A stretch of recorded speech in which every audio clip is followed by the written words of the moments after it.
요한계시록 성경 강의 30번째 시간입니다. 계시록 14장 9절부터 20절까지를 보겠습니다.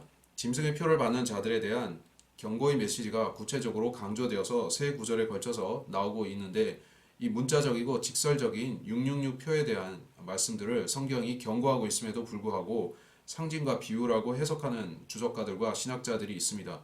그 사람들은 고의로 진리 말씀을 잘못되이 해석하고 거부하고 있다고 봐야 된다라는 것입니다.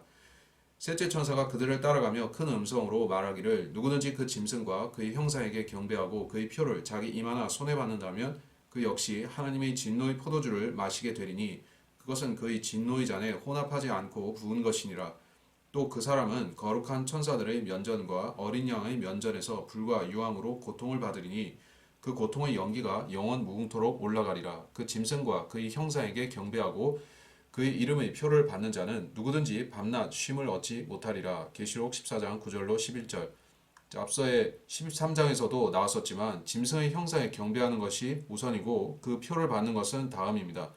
이 두 가지의 순서가 바뀌게 되면 베리칩에 대한 현재 잘못 유포되어 있는 일부 과도한 해석이 등장하는 것입니다. 그것은 지금 세상에 나타난 베리칩이나 어떠한 마이크로칩, 신체에 삽입하는 그러한 칩 종류가 바로 계시록 13장에서 성취되는 그 부분이라고 해석하고 있는 사람들인 것입니다. 그렇게 될 수는 없는 것은 아직 짐승의 형상이 예루살렘의 성전에 세워지지 않았고 성전조차도 아직 세워지지 않았기 때문인 것입니다. 예루살렘에 성전이 세워지고 그 성전에 짐승의 형상이 세워지기 전까지는 짐승의 표를 직접적으로 주는 것은 없다는 얘기입니다.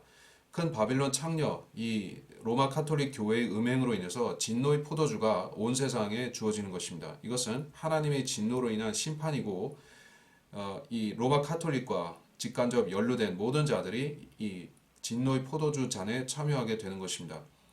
그리스도께서 십자가 고난을 앞두시고 겟세마네의 동산에서 기도하실 때 그 진노의 잔을 나로부터 옮겨 주시라고 기도를 했었습니다.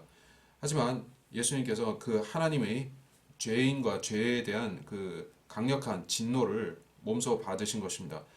조금 가시다가 얼굴을 땅에 대고 기도하며 말씀하시기를, 오 나의 아버지시여, 가능하시거든 이 잔을 내게서 지나가게 하옵소서. 그러나 내가 원하는 대로 하지 마옵시고 아버지께서 원하시는 대로 하옵소서 하고, 마태복음 26장 39절.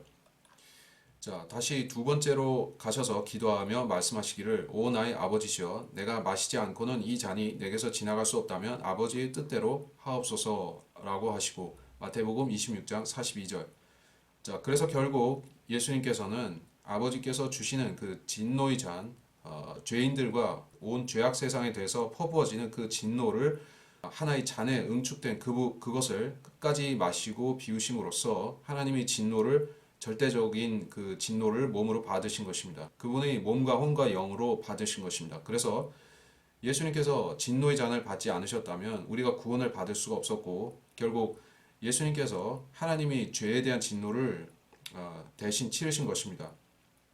그렇다면 마지막 때에 등장하는 하나님의 진노의 잔은 바로 십자가, 예수님을 통해서 이 죄를 처리한 그 십자가를 거부한 사람들에게 주어지는 진노의 잔인 것이고, 죄라는 것 자체는 그렇습니다. 예수님께서 자신이 십자가에서 해결하신 부분을 우리가 의지하고 신뢰하고 그것을 믿을 때 우리가 구원을 받는 것이지, 그렇게 하지 않은 사람들은 여전히 하나님의 진노가 그들의 머리 위에 부어지기 위해서 준비되고 있는 것입니다. 그래서 진노한 하나님의 손안에 있는 죄인들, 그러한 그 책도 있고 설교도 있습니다. 근데 실질적으로 구원받지 못한 사람들은, 성령이 없는 사람들은 그런 것을 감지하지 못하고 발밑에 지옥이 있는 것을 감지할 수가 없고, 영적으로 자기 앞에 어떤 일이 펼쳐질 것인지에 대해서도 감각이 없는 것입니다. 하지만 대환란 때가 되면 하나님께서는 분명히 피조 세계에 대해서 하나님께서 그 죄에 대해서 품으신 그 진노를 분명히 명백하게 보여주심으로써 모든 사람들이 회개하지 않아서 대환란에 빠졌다는 사실을 알게 해주실 것입니다. 자, 하나님의 진노의 잔이 무엇인가를 참고할 수 있는 구절들을 좀 더 찾아보겠습니다. 주의 손에 있는 그의 진노의 잔을 마신 오 예루살렘아, 깨어라 깨어라 일어서라, 내가 비틀거리게 하는 잔의 찢기에 취했으며 그것을 완전히 짜내 마셨도다. 이사야서 51장 17절. 구원 또는 멸망에 대해서 성경은 잔이라고 비유적인 말씀을 하고 있습니다. 그것을 두 가지로 말씀을 드릴 수 있는데 구원의 잔이 있고 진노의 잔이 있습니다. 내가 구원의 잔을 들고 주의 이름을 부르리라. 시편 116편 13절. 우리가 축복하는 이 축복의 잔은 그리스도의 피의 교제가 아니며 우리가 떼는 이 빵은 그리스도의 몸의 교제가 아니냐. 고린도전서 10장 16절. 자, 예수님께서 신약 교회를 위해서 제정하신 도래가 두 가지 있는데 그것은 안식일 혹은 주일, 11조 같은 것을 말씀하지 않습니다. 교회를 위해서 제정하신 두 가지 법은 주의 만찬과 물침례, 침수침례에 대한 그 법입니다. 이 두 가지가 왜 중요한 것인가? 주의 만찬이라는 것은 예수님께서 그 최후의 만찬 자리에서 친히 보여주시면서 이것으로 자신의 죽음과 성도들과 연합하는 부분을 기념하도록 제정하신 법입니다. 침례는 또 무엇인가? 그의 죽으심과 장사됨과 부활에 우리가 영적으로 참여한다는 사실을 또한 증거하는 것입니다. 그 중에 주의 만찬이라는 그 부분에서 축복의 잔이 등장하죠.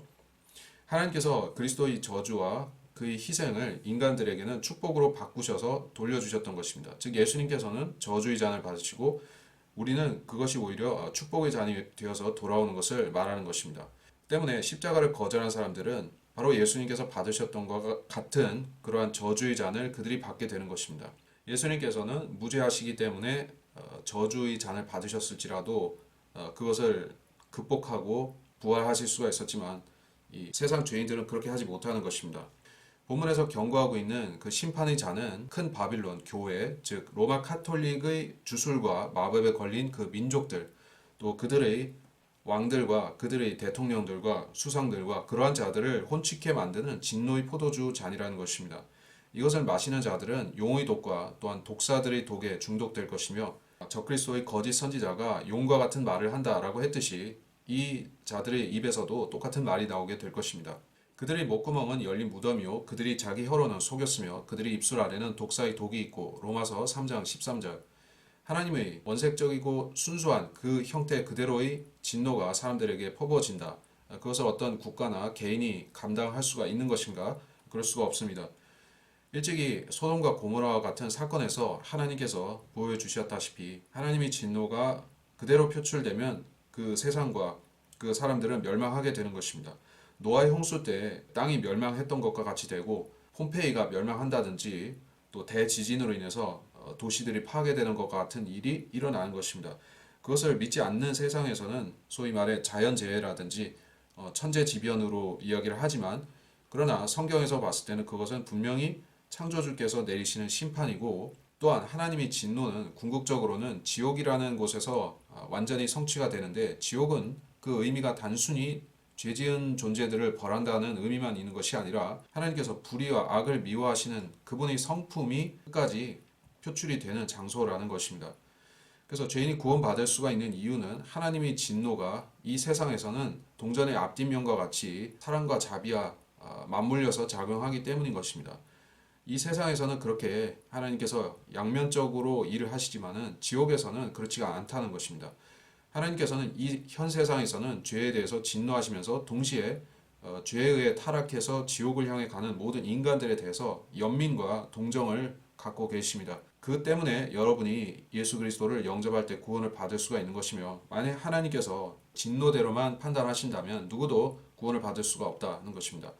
그래서 하나님께서는 진노에 상응하는 무한한 사랑을 갖고 계시기 때문에 하나님의 이러한 성품 때문에 우리가 구원을 받을 수가 있고 또 하나님과 교제를 가질 수도 있는 것입니다.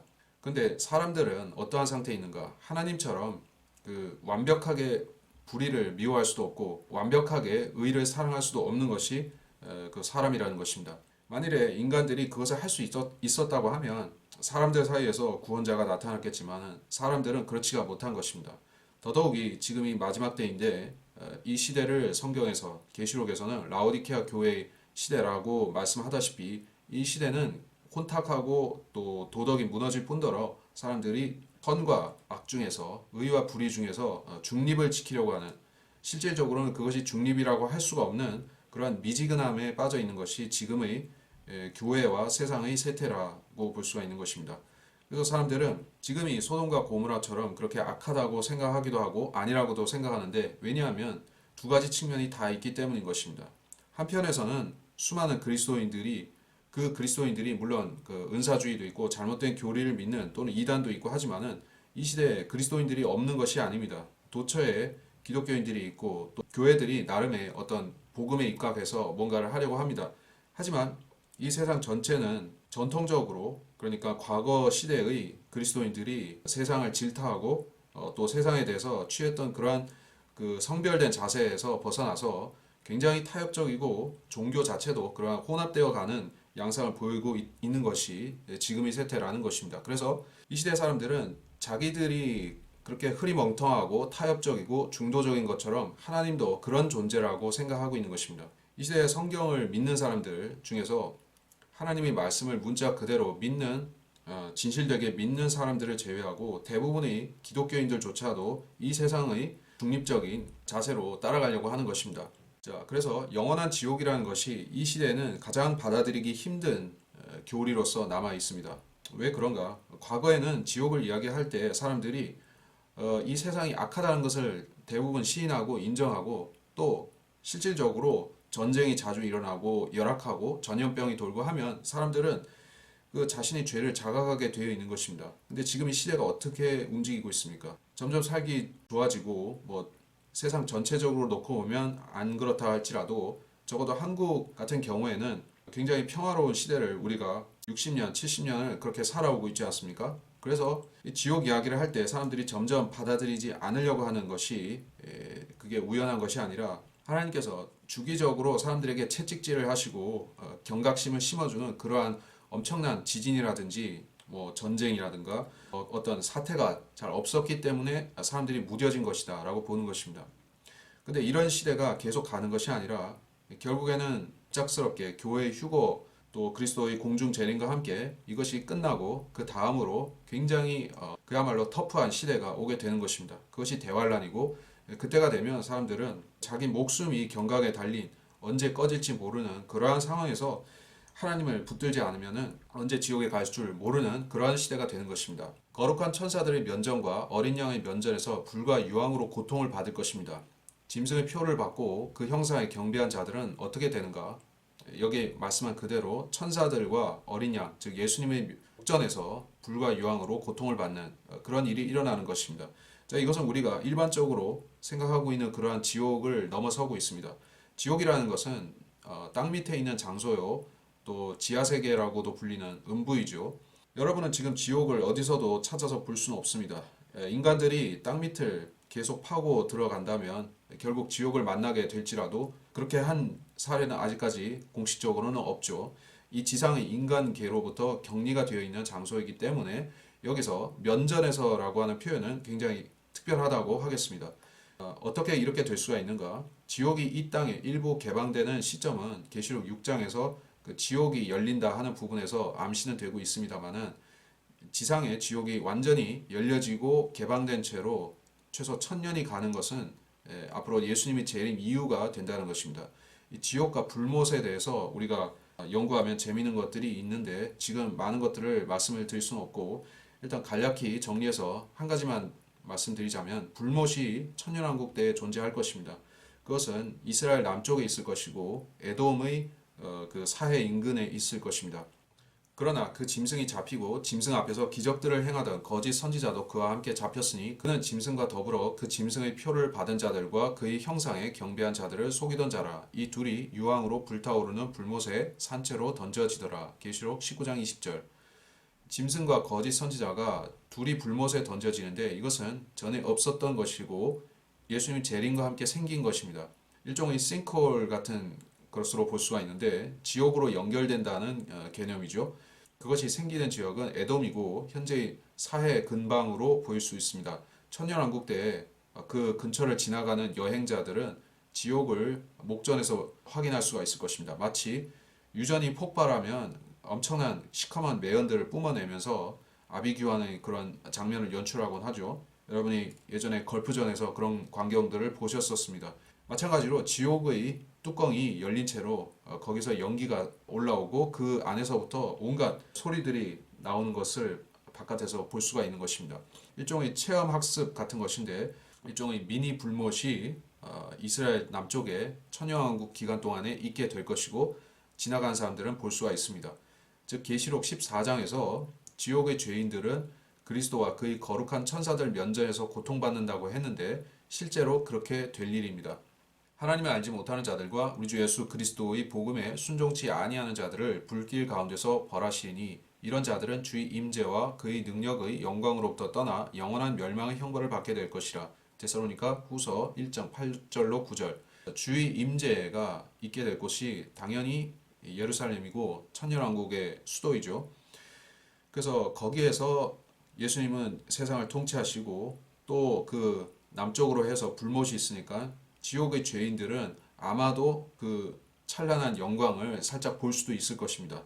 그러니까 굉장히 놀라운 풍경이죠. 지금 이 시대에 이런 것이 만일에 지금 이 시대에 있다고 하면 감히 누가 지옥에 가겠다는 생각을 하겠습니까? 그러니까 지금은 사람들이 지옥을 육안으로 볼 수가 없는 상태이기 때문에 지옥의 존재를 덜어는 의심하고 또 덜어는 비웃기도 하는 것입니다. 그러니까 대부분의 사람들은 지옥이라는 것이 일종의 환상적인 어떤 신화나 전설적인 또는 어떤 추상적인 개념으로 생각하기조차 하는데 그러나 성경은 분명히 지옥이 문자적이라고 도처에서 강조하고 계시며 특별히 본문에서는 예수님이 그 지옥의 죄인들을 보신다라고 했기 때문에 어떠한 예외적인 변수도 성립할 수 없는 문자적인 장소를 가리키는 것입니다. 인자가 그의 영광 중에 오고 또 모든 거룩한 천사들이 그와 함께 오면 그때에 그가 그의 영광의 보좌에 앉으리니 마태복음 25장 31절. 성경은 성도들이 천사들과 같은 상태에 도달한다라고 말씀하고 있습니다. 성도들이 얻게 될 부활의 몸은 천사들의 몸과 동일할 것입니다. 그래서 우리가 얻는 그런 영광과 대환란 때 적그리스도를 택하고 그의 백성이 된 자들이 얻는 것은 극명하게 대조를 이루게 될 것입니다. 11절에서 고통의 연기가 영원 무궁토록 올라간다. 또 밤낮 쉼을 얻지 못한다 하는 부분은 끝나지 않는 영원한 지옥에 대한 강조인 것입니다. 우리 그리스도인들은 여러 가지 성경의 교리들을 고수하지만 그 중에서도 특별히 지옥에 대해서는 어떠한 타협도 불허할 수밖에 없는 부분인 것입니다. 만일 지옥에 대해서 영원한 지옥에 대해서 조금이라도 양보하게 되면 그것은 성경의 대부분을 놓치고 양보하게 된 것입니다. 자, 하나님께서는 지옥이 영원 무궁하다는 사실을 여기 말씀하고 있습니다. 사람들은 하나님의 잔인함과 또 하나님의 가혹함이라는 생각 속에 그 말씀을 거부하고 그것을 이상하다고 생각하고 피하려고 하는 것입니다.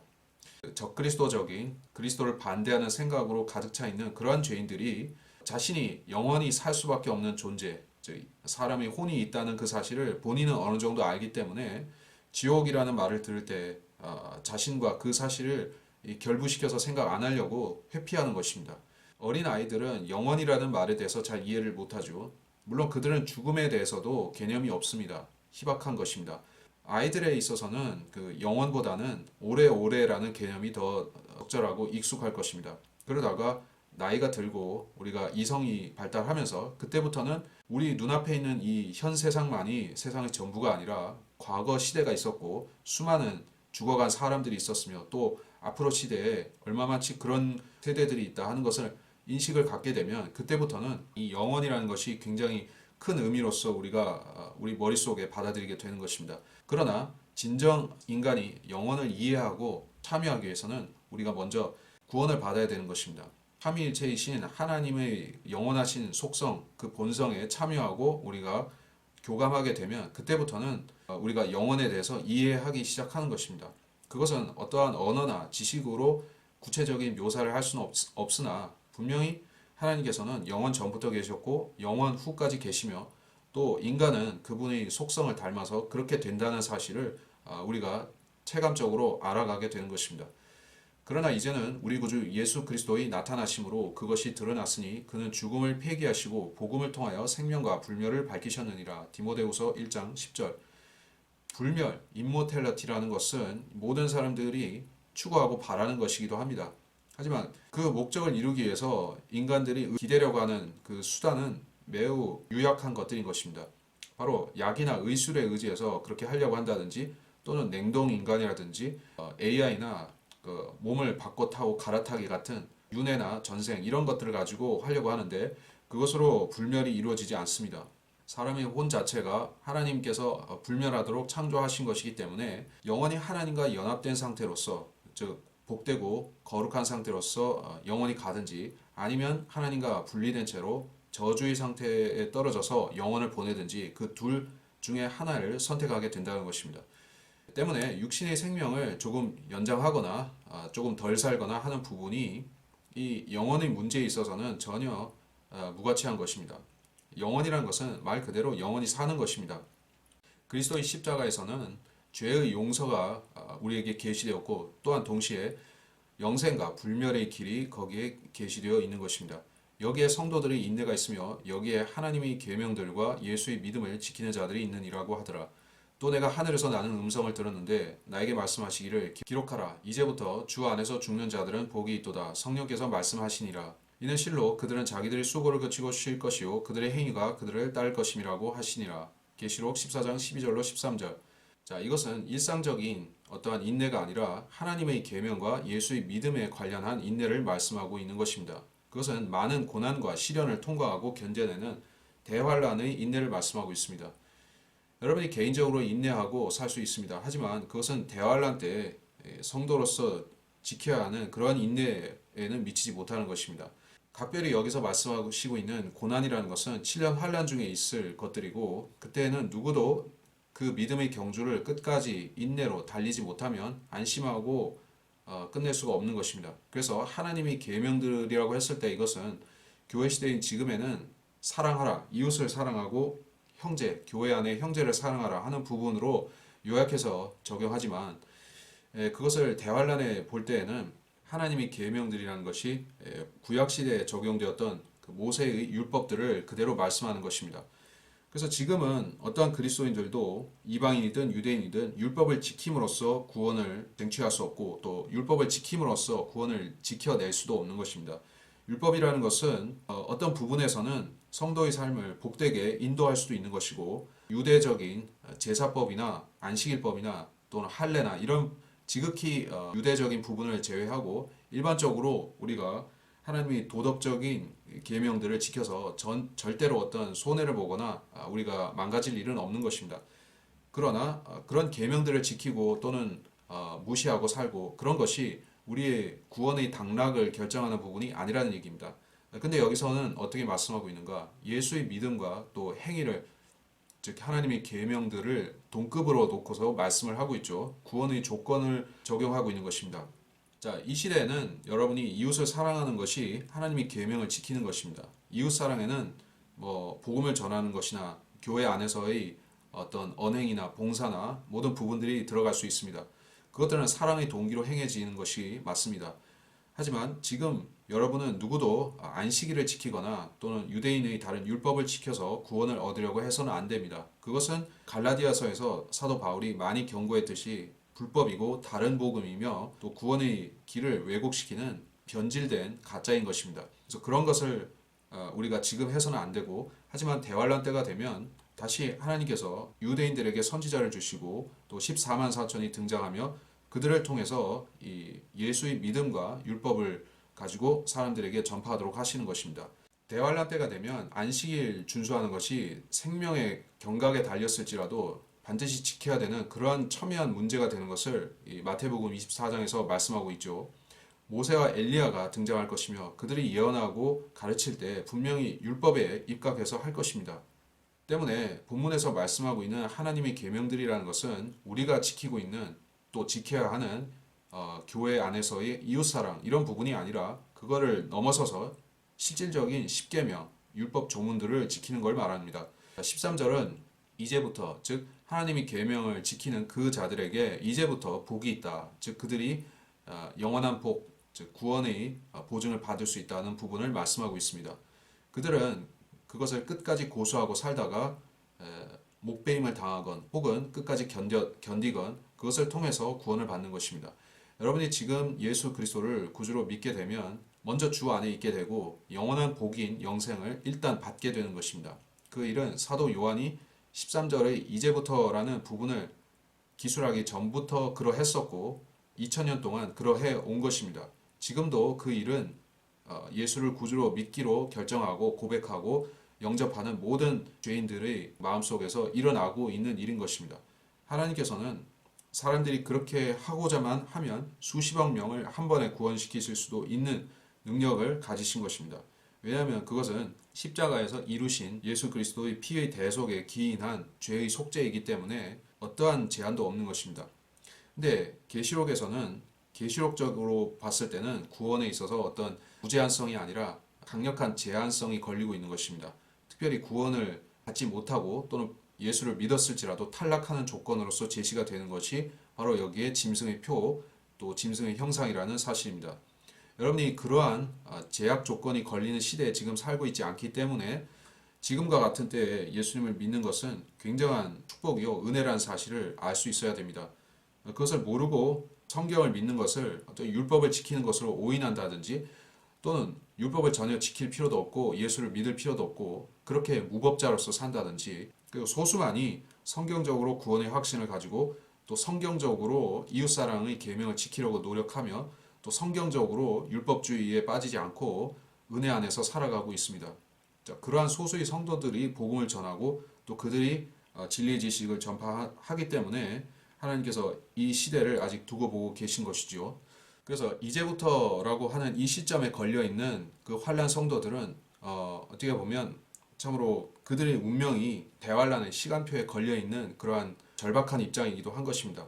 말씀하시기를 기뻐 받아들여진 때에 내가 네 말을 들었고 구원의 날에 너를 도왔도다 하였으니 보라 지금이 기뻐 받아들여진 때요 보라 지금이 구원의 날이라. 고린도후서 6장 2절.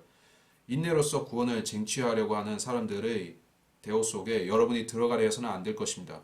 지금이 구원의 날이라. 이것은 구원의 즉시성을 강조하고 있는 것입니다. 여러분이 대환란을 통과하게 되면 그때부터는 즉시 믿고 구원을 받는 그런 것이 아닙니다. 대환란 시대를 끝까지 죽음으로 마치든지 아니면은 살아서 통과하든지 끝까지 견뎌야만 하는 것입니다. 그리고 수많은 미혹들과 유혹들과 위협이 닥쳐올 때 그것을 믿음으로 또 율법을 지킴으로써 통과하고 극복해내야 하는 것입니다. 14절. 또 내가 쳐다보니 보라 흰 구름이라. 그 구름 위에 인자와 같은 이가 앉았는데 그분의 머리에는 금 면류관을 썼고 손에는 예리한 낫을 가졌더라. 그때 다른 천사가 성전에서 나와 구름 위에 앉으신 그분께 큰 음성으로 부르짖기를 주의 낫을 내어 곡식을 거두소서. 주께서 거두실 때가 되었으니 이는 땅의 곡식이 익었음이니이다 라고 하더라. 그러자 구름 위에 앉으신 이가 그의 낫을 땅에 대어 땅에서 곡식을 거두시더라. 14절로 16절. 자, 두 가지 추수 장면이 나오고 있습니다. 첫 번째는 성도가 휴거되는 것이요, 두 번째는 독보리 또는 진노의 자녀라고 불리는 포도송이들이 거두어져서 불못에 들어가는 모습입니다. 이 대조되는 두 개의 장면은 교회 시대 크리스찬들, 즉 우리가 구원받거나 또 우리가 휴거되는 그런 내용이 아닙니다. 예수님께서는 복음서에서 밭과 독보리의 비유에 대해서 언급하셨는데 거기에서는 마지막 때 두 부류의 사람들이 있다라는 말씀을 남기셨던 것입니다. 추수 때까지 둘 다 함께 자라도록 두었다가 추수 때 내가 추수꾼들에게 말하여 먼저 독보리들을 모아서 불사르기 위하여 단으로 묶고 곡식은 내 곳간으로 모아드리게 하리라고 하시더라. 마태복음 13장 30절. 독보리를 모아서 불사른다고 했습니다. 그리고 알곡, 즉 곡식은 하늘 처소인 곳간으로 모아드린다고 하셨습니다. 자, 이것은 물론 비유이지만은 상당히 사실적이고 액면 그대로 받아들일 만한 내용인 것입니다. 7년 환란 중에 또 그 끝에 있을 일을 여기에 말씀하고 있습니다. 곡식이라는 것은 환란 성도를 말하고 그들이 곡간으로 모아들여지는 것은 환란 후 휴거인 것입니다.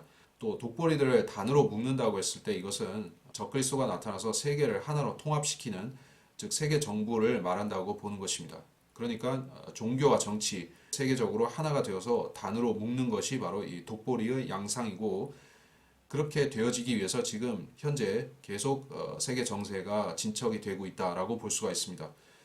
마지막으로 흰말 탄자가 등장하겠죠. 그는 적그리스도이며 그가 단일 세계 정부를 선포하면서 7년 환란 중에 이 독보리 단으로 묶는 그 일을 마무리를 짓는 것입니다.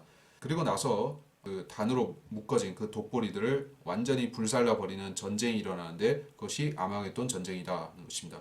14절에서 흰 구름을 말씀하고 있는데 이 구름이라는 것은 하나님의 영광, 임재, 쉐키나를 가리키는 것이고, 인자와 같은 이가 이 구름과 함께 나타난다라고 했을 때 이것은 재림하시기 위해서 출현하는 예수님을 가리킬 수 있습니다. 성경에서 인자, Son of Man이라고 했을 때 이것은 예수 그리스도를 바로 가리키는 표현입니다. 근데 이전 시간에도 우리가 새 노래 또는 새 노래 같은 것의 차이를 부각시키는 이야기를 했었습니다만은 여기서도 인자라고 하지 않고 인자와 같은이라는 표현을 쓰고 있는데 이러한 미묘한 표현상의 차이점은 우리가 알아볼 가치가 있는 것입니다. 왜 그런가? 예수님께서 자신을 인자라고 확실히 부르셨다면 그것은 땅에 계시거나 혹은 땅으로 내려오시는 그러한 예수님을 가리키는 표현이 됩니다.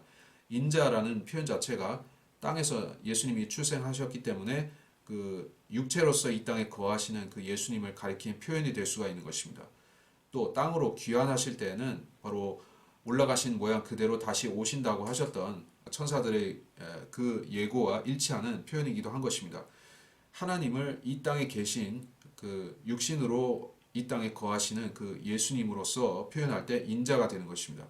따라서 하늘에 예수님께서 거하고 계시다고 할 때 그 상태는 인자라고 표현하지 않습니다. 지금 이 시대에는 예수님께서 땅에 계신 것이 아니라 하늘에 온전히 하늘에 계시죠. 자, 그래서 사도 바울은 자신의 서신서들에서 단 한 번도 Son of Man이라는 표현을 쓰질 않았습니다. 천국이라는 즉 Kingdom of Heaven이라는 표현이 마태복음에만 등장하는 것을 사람들이 잘 인식을 못하듯이 사도 바울이 Son of Man이라는 표현을 안 썼다는 것도 사람들이 잘 모릅니다. 이게 교리이고 이런 것을 분별하고 아는 것이 바로 이제 성경적인 교리를 아는 것입니다. 그만큼 사람들이 이런 걸 분별하지 않습니다. 이제 제가 설명을 했으니까 여러분은 인자라는 표현이 이 재림과 연관되는구나 하는 것을 확실히 아셨을 것입니다. 그러면 여기서 인자 같은 모습으로 나타나신 예수님께서는 땅으로 내려오시는 것입니까? 아니죠. 예수님께서는 공중에서 구름을 타고 이 낫을 들고 추수를 하신 다음에 다시 올라가시는 것입니다. 그러니까 이것은 환란 후 휴거 장면으로서 예수님께서 우리를 휴거시키시는 것과 마찬가지로 공중에 오셔서 성도들만 데리고 올라가시는 것입니다. 그러니까 인자와 같은 이라고 했지 인자라고 표현하지는 않은 것입니다. 자, 사도 바울이 휴거와 관련한 구절들에서도 역시 인자라는 표현을 쓰지 않았다는 것을 기억하시라는 것이고 이 인자라는 것은 지상 재림과 관련해서 쓰이는 바로 거기에 적합한 표현입니다. 그 일곱 촛대 가운데 인자 같은 이가 있는데 발까지 닿는 옷을 입고 가슴에는 금으로 만든 띠를 둘렀더라. 계시록 1장 13절. 여기서도 인자 같은 이가 등장하는데 그가 예수 그리스도라는 사실을 사도 요한이 이야기하고 있죠. 근데 왜 인자 같은 이냐? 이분이 아직 재림하시지 않은 상태이고 하늘에서 이제 내려오시려고 하는 찰나에 있는 상태이기 때문에 인자 같은 이이지 인자라고는 안 한 것입니다. 그렇다면 이 본문에서 인자 같은 이가 와서 하시는 일은 환난 성도의 추수, 휴거라는 얘기인데 그분의 외관도 우리가 잘 볼 필요가 있겠습니다. 금 면류관을 쓰고 있다. 이것은 계시록 19장에서 주님께서 지상 재림할 때 쓰실 그 많은 왕관들과는 대조를 이루고 있는 것입니다. 하늘의 성도들 즉 24 장로가 금 면류관들을 쓰고 있죠. 예수님께서는 아직 땅을 유업으로 받지는 않으신 상태이기 때문에 이 다중관 즉 그 많은 왕관들을 쓰고 있지 않으신 것입니다. 즉 교황이 많은 왕관들을 쓰고 있죠. 그 교황의 관이 아주 독특하게 소위 말해서 그 어두관이라고도 하는 그런 것을 쓰고 있죠. 그 왜 쓰는 것인가? 그게 물론 바벨론 종교에서 온 전통이라고 합니다만은 예수님께서 쓰시는 그 많은 왕관들은 그 뜻이 아니라 예수님께서 이 땅에 수백 개, 수천 개 그 이상의 나라들과 민족들을 이제 직접적으로 통치하시러 오시는 것이니까 그 왕국들의 권세를 주님이 한 몸에 가지셨다는 뜻으로 많은 왕관들을 쓰신 것이다는 얘기입니다. 다중관을 쓰신 것이다. 근데 여기서는 어떻게 나타나셨습니까? 단지 금 면류관 하나를 쓰고 오신 것입니다. 많은 왕관들이 아닙니다. 그렇기 때문에 이 장면은 환란 후 휴거 장면이지 지상 재림이 아니다는 얘기예요. 15절 추수되는 곡식들은 어떤 자들입니까? 그들이 다 목배임 당하여 순교한 그 죽은 환란 성도들만 해당되는 것입니까? 아니면 살아남아서 주를 기다리고 있던 자들도 포함이 되는 것입니까? 여기서는 죽은 자들만이 아니라 살아있는 성도들도 포함이 된다는 것입니다. 그것을 우리가 복음서들에 보면 확인을 할 수가 있습니다. 또 주께서 큰 나팔 소리와 함께 천사들을 보내시리니 그들이 하늘 이편 끝에서 저편 끝까지 사방에서 그의 택하신 사람들을 함께 모을 것이라. 마태복음 24장 31절. 그때 두 사람이 밭에 있는데 한 사람은 데려가게 되고 한 사람은 남게 되리라. 두 여인이 맷돌을 갈고 있다가 한 사람은 데려가게 되고 한 사람은 남게 되리라. 그러므로 깨어 있으라. 어떤 시간에 너희 주께서 오실는지 너희가 알지 못하기 때문이라. 마태복음 24장 40절로 42절. 자, 이 두 본문을 놓고 봤을 때 이것이 휴거 장면이 아닌가 하는 생각이 드실 것입니다. 맞습니다. 31절에 대해서 어떤 사람은 이거는 휴거가 아니다라고 하는 경우도 있고, 지상 재림 때 예수님께서 자기 사람들을 모으신다 이런 걸로 해석하기도 합니다만, 저 그렇게 보지는 않고 이것 둘 다 환란 후 휴거 사건이다라고 생각하고 있습니다. 40절에서 42절이 환란 성도들의 휴거라는 사실은 거의 의심할 여지가 없습니다. 이 본문을 우리의 휴거, 교회의 휴거로 해석하는 경우가 기존 신학자들이 대부분 그렇게 하고 있는 것인데, 그건 틀렸습니다. 왜 그런가? 마태복음이라는 이 복음서 자체도 그렇고, 특별히 마태복음 24장의 올리브산 설교, 이 내용은 교회 시대의 사람들에게 1차적으로 주어진 것이 아니라 예수님 당대의 유대인들, 그리고 환란 때의 유대인들에게 주어진 그러한 교리적인 말씀들인 것입니다. 그래서 우리에게 적용되는 환란 전 휴거의 장면이 될 수가 없고, 7년 환란의 끝 무렵에 일어날 환란 성도들의 휴거 장면을 여기서 언급하고 있는 것입니다. 근데 어떻게 말씀하시죠? 두 사람이 밭에 있고 또 두 여인이 맷돌을 갈고 있고, 이들은 죽은 성도들이 아니라 여전히 살아남아 있는 자들인 것입니다. 그래서 환란 성도들이 다 목배임 당해서 죽은 다음에 예수님께서 오시는 것은 아니며, 일부 살아남아 있는 자들이 이렇게 있다는 것이요. 근데 또 어떤 사람들은 환란 성도들은 계시록 6장에 보면 그 목배임 당해서 숫자가 다 채워진 다음에 예수님이 그들을 거두어 가시는 거 아니냐, 그렇게 생각할 수 있습니다. 물론 계시록 6장만 보면 그렇게 생각할 수가 있습니다만은, 우리가 휴거되는 것도 그렇고 환란 성도들도 그렇고 그들은 산자와 죽은 자가 다 같이 부활해서 휴거되어야지만 이게 온전하게 휴거 사건으로서 성립을 할 수가 있는 것입니다. 죽은 자들만을 데려가는 것이 아니다. 자, 마태복음 24장의 이 휴거 본문에 대해서 다른 논쟁들이 더 있지만 그런 것들을 지금 다 말할 필요는 없습니다. 어쨌든 환란 후 휴거 때 살아서 올라가는 자들이 있다. 그들은 이제 현명한 처녀, 어리석은 처녀, 마태복음 25장의 그 본문과도 연관이 되다시피 살아남아 있는 자들로서 되는 것이다 하는 것만 아시면 됩니다. 그 후에 또 다른 천사가 하늘에 있는 성전에서 나오는데, 그 역시 예리한 낫을 가졌더라. 불을 다스리는 권세를 가진 또 한 천사가 제단에서 나와 예리한 낫을 가진 자에게 큰 소리로 외쳐 말하기를, 너희 예리한 낫을 대어 땅의 포도송이를 거두라. 이는 그 포도들이 다 익었음이라고 하더라. 14장 17절로 18절. 자, 악인들도 단으로 묶여서 어딘가에 던져지고 또 밟히게 되는 것입니다. 그들은 아마겟돈이라는 전쟁터로 가게 됩니다. 포도주를 담는 이 잔을 심판과 재앙으로 상징을 쓰고 있고, 또 포도송이 자체를 심판받는 죄인의 상징으로서 쓰고 있습니다. 그래서 인간이 포도송이로 또는 포도로 비유가 되고 있는데, 그래서 성경은 포도를 피에 연관을 시킵니다. 그 포도주를 피에 연관시키기도 하는 것입니다. 이런 부분을 잘 캐치한 일부 주석가들과 신학자들은 포도나무가 애초에 그 선악을 알게 하는 그 나무의 열매였을 것이다 라고 생각을 하고 있고, 즉 인간이 죄를 짓게 된 그 원천이 되는 선악과가 바로 포도송이었다라고 생각하는 것입니다. 그래서 예수님께서 그 최후의 만찬에서 새 포도주, 즉 포도즙을 가지고 축복하시고 이것이 나의 피다라고 하신 것은 굉장히 심오한 의미가 있게 되는 것이죠. 본문은 이사야 63장에서 포도즙 틀을 밟으며 심판하시는 그 예수님의 모습과 맥을 같이 하고 있는 장면이라고 하겠습니다. 그 틀에서 밟히는 것은 다만 문자적인 포도송이가 아니라 인간 백성들이라는 것입니다. 이 마지막 아마겟돈 전쟁을 위해서 유엔이 엄청난 음모와 대비를 하고 있을 것입니다. 유엔이라는 조직 자체가 프리메이슨 일루미나티가 만든 것이기 때문에 그들은 다 작정하고 있는 단체인 것입니다. 또 대환란 때 등장할 적그리스와 그의 10발가락 나라들, 그 군주들이 또 얼마나 이 사건을 대비하겠습니까? 그들은 어린 양과 그 군대를 이기기 위해서 모든 수단과 방법을 아끼지 않을 것입니다. 이 세상에서 동원할 수 있는 모든 가용한 무기든 첨단의 기술이든 뭐든 다 준비해 놓을 것입니다. 하지만 그럼에도 그 악한 자들은 완전히 패망할 것이고 철저히 패전할 것입니다.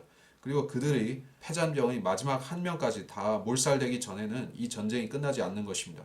인류 역사에서 이렇게 깨끗하게 한 번에 한쪽의 완패로서 끝나는 전쟁은 아마 없었을 것입니다. 예수님의 그림자요 모형인 여호수아조차도 카나안 정복 전쟁을 그렇게 깔끔하게 끝내지는 못했습니다. 하지만 예수님께서는 재림 이후에 1000년 동안 이 땅에 어떠한 저항하는 대항하는 자들도 용납지 않고 철권 통치를 하시게 될 것입니다. 즉 전제 군주로서 다스릴 것이기 때문에 죽게 거역하고 반항하는 자들은 이 전쟁에서 끝나야 되는 것입니다. 이 진노의 포도즙 틀은 이스라엘 전역에 걸쳐서 있게 될 것이고 한반도만한 그러한 큰 포도즙 틀이라고 볼 수가 있습니다. 그 안에서 수억 명의 민족들의 군대 그리고 혼합종들 즉 하이브리드라고 할 수 있는 그 네피림의 군대들이 같이 짓밟혀서 시체가 되는 것입니다. 7년의 중반에 미카엘이 사탄과 그의 천사들을 하늘에서 쫓아낼 때도 아주 빠르게 순식간에 쫓아내면서 사탄이 번개처럼 떨어졌죠. 그런데 이 아마겟돈 전쟁은 더 심한 것입니다.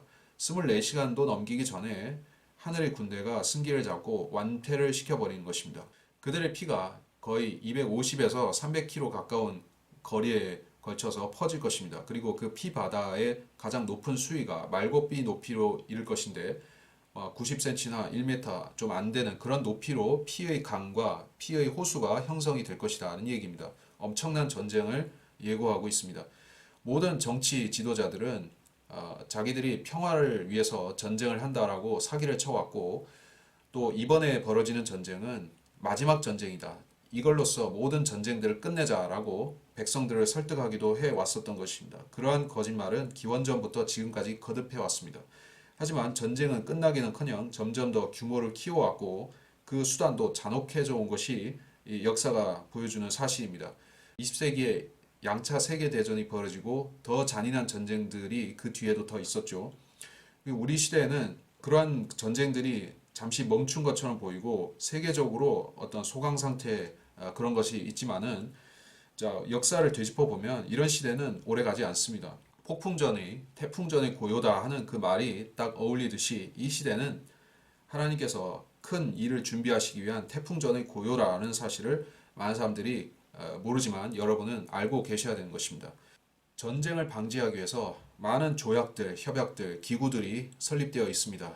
또 그 중심에는 또 그 중심축에는 유엔이라는 단체가 있습니다. 유엔 안보리라는 것이 있죠. 그래서 거기에 강대국의 수장들이 모여서 대량 살상 무기를 확산시키는 문제나 북한, 이란 같은 어떤 세계 평화를 위협하는 나라들에 대해서 조치하는 이런 것들을 논의를 하지 않습니까? 그들에 대해서 제재 조치를 합니다. 하지만 유엔이 어떠한 회의를 많이 하고 조치를 한다 할지라도 실질적으로 이 세상이 평화로워지지 않습니다. 세계 평화는 예수님이 이 땅에 오셔서 통치하실 때에만 성립될 수가 있습니다. 그 전까지는 유엔이나 유엔보다 더 강력한 어떤 기구가 있을지라도 평화가 이루어질 수가 없습니다. 그래서 평화를 바라고 꿈꾸는 사람들이라고 하면 또 한국 민족이 평화 속에 살기를 바라는 사람들이라고 하면 그들은 남북 협상이나 이런 것을 통해서 또는 그 남북 평화와 더 나아가서 통일을 통해서 그렇게 할 수 있다고 믿을 것이 아니라 예수님께서 어서 빨리 오셔야 된다고 소망하고 기도를 해야 되는 것입니다. 그렇게 기도할 때 예수님께서 일단은 성도들을 데려가시는 사건이 먼저 있을 것이고 그 뒤에 엄청난 전쟁과 소란이 있을지라도 결국에 주님께서 그 7년의 끝에 오실 때 이 땅에는 완전하고 철두철미 예수님에 의한 평화가 수립이 되는 것입니다. 그들이 평안하다, 안전하다고 말할 때 아이벤 여인에게 진통이 오듯 갑작스런 멸망이 그들에게 임하리니 결코 피하지 못하리라. 데살로니가 전서 5장 3절. 그리스도 없이 평화가 올 수 없습니다. 하지만 그 거짓말에 속은 사람들은 그 전체 인류는 가짜 평화를 주는 적그리스도를 따를 것이고 그에게 권력을 쥐어줄 것입니다. 그는 이 세상을 지옥으로 만들 것이고 3년 반 동안에 자신의 형상을 숭배하게 함으로써 세상을 멸망의 목전으로 끌고 갈 것입니다. 가짜 평화의 유혹에서 깨어나지 못한 사람들이 많이 살고 있습니다. 특별히 한국 사람들 중에서는 개신교인들이 그런 것들이 더 심한 것 같습니다.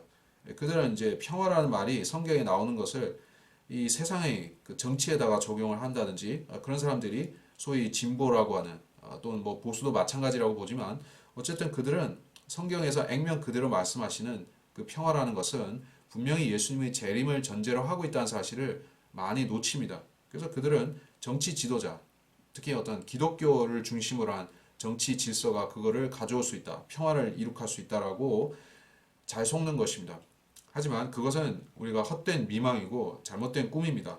예수님의 재림만이 평화를 가져올 수 있고 한반도의 그 그리스도인들은 예수님이 어서 오시라고 기도하는 것 이상으로 할 일이 없는 것입니다. 성경은 이 시대의 끝이 다가오고 있다는 사실을 여러분과 우리에게 알려주고 있습니다. 우리가 알았다면 그것을 모르는 자들에게 경고하고 계도를 시켜야 된다 하는 것도 알려주고 있습니다. 우리는 잠들어 있고 취해 있는 사람들, 즉 이 세상이 주는 유혹과 그 방탕함에 취해서 자고 있는 사람들에게 경고해야 하고 멸망으로 말려 들어간 사람들에게 일깨워줘야 하는 것입니다. 아주 어려운 때가 오리라는 사도 바울의 말이 지금 이 시대에 이루어졌습니다. 우리는 아주 힘들고 어려운 때를 살고 있습니다. 미혹이 굉장히 많이 뿌려져 있는 때인 것입니다. 하지만 장차 다가올 대환란은 그것을 초월하는 엄청난 그 혼돈의 때인 것입니다. 그래서 아직 하나님을 찾을 만한 때이기 때문에 우리는 그를 불러야 되고 십자가의 은혜 안에 들어감으로써 우리가 생을 그리스도 안에서 보장받고 살아야 되는 것입니다. 또 그리스도께서 공중에 오실 때 그분을 맞이하고 또 함께 올라감으로 그분과 함께 거할 수 있는 그런 성도들이 되려면은 지금 우리가 자신을 점검하고 아직 믿지 않았다면 그리스도를 어서 영접해야 된다라는 말씀과 당부를 남기면서 이번 시간 여기서 마치도록 하겠습니다.